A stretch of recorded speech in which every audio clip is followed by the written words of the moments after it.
जिंदगी की राहें आसान नहीं होती है। इसमें सुख है तो दुख भी है, अमीरी है तो गरीबी भी, आनंद है तो चिंता भी, अपनापन है तो परायापन भी। ईश्वरीय रचना यही है कि हर चीज के दो पहलू है, एक के बिना दूसरा अकल्पनीय और अधूरा है। जीवन में सुख दुख आते रहते हैं, यह जीवन का ही हिस्सा है। पर जब गरीबी आती है तब इंसान अमूमन दुखी हो ही जाता है, लेकिन कोई किसी के दुख का कारण नहीं होता। ये तो अपने ही कर्म होते हैं जिसकी वजह से दुख उठाने पड़ते हैं।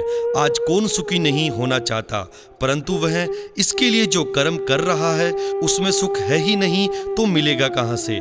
पर आपने कभी सोचा है कि किन कारणों से इंसान को दुख और गरीबी देखने को मिलती है? साथियों, आज हम आपको बताएंगे कि दुख और गरीबी कौन से मुख्य 5 कर्मों के कारण मिलती है। नमस्कार साथियों, एक बार फिर से स्वागत है आपका हिंदुइज्म मिस्ट्री में। हिंदू धर्म के अनेक ग्रंथों जैसे रामायण, महाभारत, गीता, गरुड़ पुराण आदि में कई ऐसे कर्म बताए गए हैं, इनको अगर मनुष्य करता है तो वह महापापी कहलाता है, जिन्हें भूलकर भी नहीं करना चाहिए।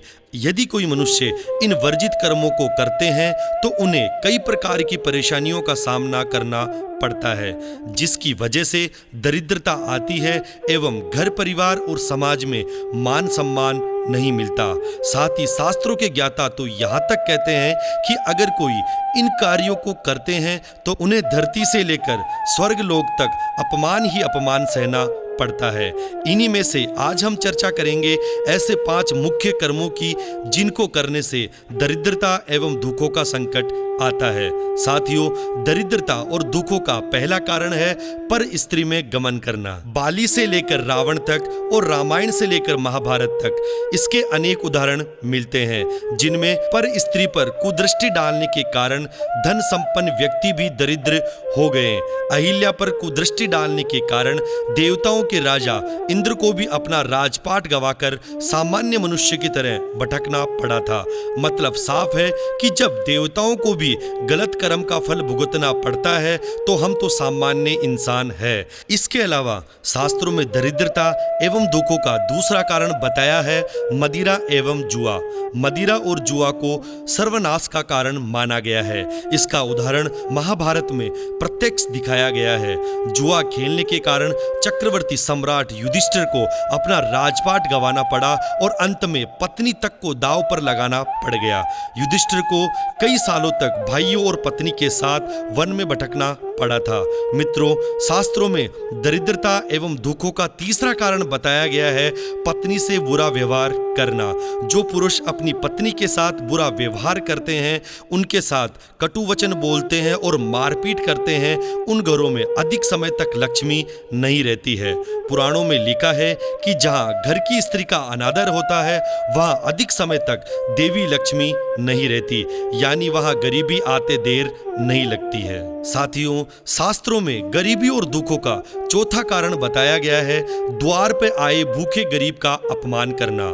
महाभारत के अनुशासन पर्व में कहा गया है कि भूखा और गरीब आदमी घर के द्वार पर भोजन मांगने आए और उसे दुत्कार करके भगा देना महापाप माना गया है। ऐसे व्यक्ति के धन में बरकत नहीं होती और लक्ष्मी उनसे रूठकर चली जाती है। साथियों, शास्त्रों में दरिद्रता एवं गरीबी का 5वां कारण बताया गया है किसी दूसरे के हक का छीनना। मित्रों, अधिकतर कलयुग में ये देखने को मिलता है कि इंसान स्वार्थवश दूसरे के हक पर अपना अधिकार जमाता है, चाहे वह जमीन हो, धन हो या अन्य कोई संपत्ति, लेकिन उनका अंजाम हमेशा गलत ही होता है। उदाहरण स्वरूप सामने आती है सुदामा की कहानी। सुदामा ने लालच में आकर गुरु माता के द्वारा दिया गया भोजन अकेले ही खा लिया, जबकि उसमें श्री कृष्ण का भी हिस्सा था। दूसरे का हिस्सा खा लेने की वजह से सुदामा को गरीबी का सामना करना पड़ा। इसलिए दूसरे का हक का नहीं छीनना चाहिए। शास्त्र कहते हैं कि ये 5 ऐसे महापाप हैं जो लोक परलोक और अगले कई जन्मों तक मनुष्य को दरिद्र बना देते हैं, इसलिए इनसे बचना चाहिए। इनके अलावा गरुड़ पुराण में तो यहाँ तक उल्लेख मिलता है कि जो व्यक्ति नौकरों से बुरा व्यवहार, पशु पक्षियों पर जुल्म, गाय की हत्या आदि पाप कर्म करते हैं, वे महापापी दुखों के साथ ही गरीबी को भोगते हैं। हम आज जो जो कुछ भी कर रहे हैं वह निष्फल नहीं होता है, देर सवेरे उसका फल अवश्य मिलता है। विज्ञान भी कहता है कि हर क्रिया की प्रतिक्रिया होती है, फल समय के अधीन होता है।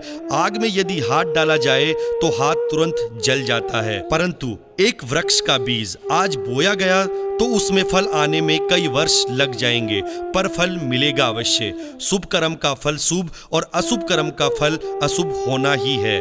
आज हम जो कुछ है वह पिछले कर्मों की देन है, वरना वर्तमान जीवन में अच्छे कर्म करने वाला गरीब एवं दुखी और बुरे कर्म करने वाला अमीर एवं सुखी कदापि नहीं होता। इसी को प्रारब्ध कहते हैं। तो मित्रों, आशा करते हैं कि हमारे द्वारा दी गई जानकारी से आप सहमत होंगे। ऐसे ही रोचक तथ्यों के बारे में और अधिक जानकारी के लिए बने रहिए हिंदुइज्म मिस्ट्री के साथ। धन्यवाद। जय सिया राम।